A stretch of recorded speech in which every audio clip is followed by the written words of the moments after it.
কাটুন ওকে দাও দাও বাদে দাও ওকে বাদে দাও বল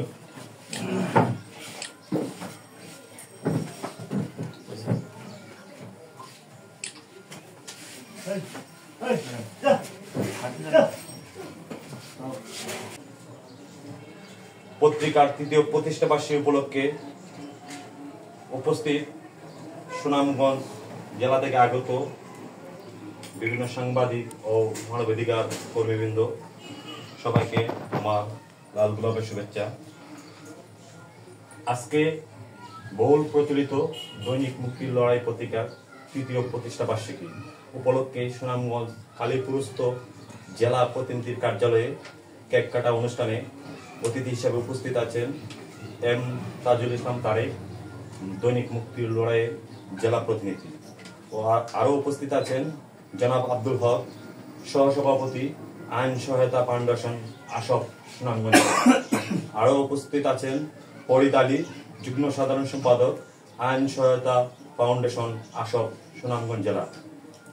আরও উপস্থিত আছেন দৈনিক বুড়ের পাতা সুনামগঞ্জ জেলা প্রতিনিধি সামিয়ান তাজুল,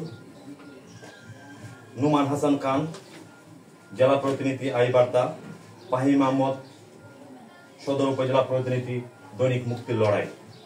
এই পর্যায়ে আপনাদের সামনে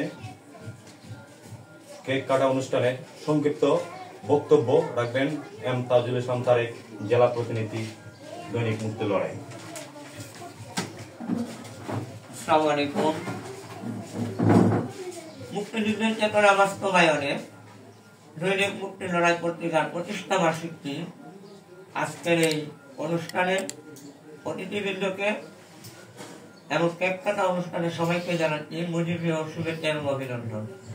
আমাদের এই পত্রিকাটি সারা বাংলাদেশে জাতীয় পর্যায়ে কাজ করে যাচ্ছে, অনলাইন এবং দৈনিক পত্রিকা হিসেবে কাজ করে যাচ্ছে। আমরা জেলা এবং উপজেলা কার্যক্রম করে যাচ্ছি। সরকারের বিভিন্ন উন্নয়নমূলক কার্যক্রমগুলোকে আমরা পত্রিকার মাধ্যমে ধরে করছি। আপনারা যারা আছেন বিভিন্ন উপজেলা এবং সারা বাংলাদেশের নেতৃবৃন্দ, আপনারা কাজ করে যাচ্ছেন। বিভিন্ন জেলাতেও আজকে এই প্রতিষ্ঠা বার্ষিকী পালিত হচ্ছে এবং কেন্দ্রীয় পর্যায়ে পালিত হচ্ছে।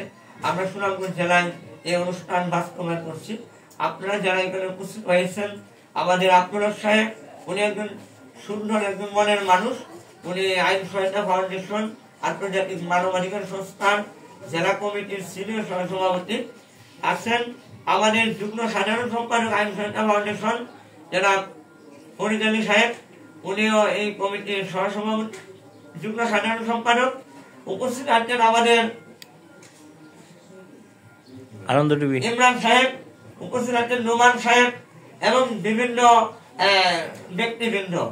আপনারা সবাই এখানে এসে এই অনুষ্ঠানকে সাফল্যমণ্ডিত করে তোলার জন্য সবাইকে ধন্যবাদ এবং অভিনন্দন জানিয়ে আজকের মুক্তির লড়াই প্রতিষ্ঠা বার্ষিকী সফলতা কামনা করে আমি আমার বক্তব্য এখানে শেষ করছি।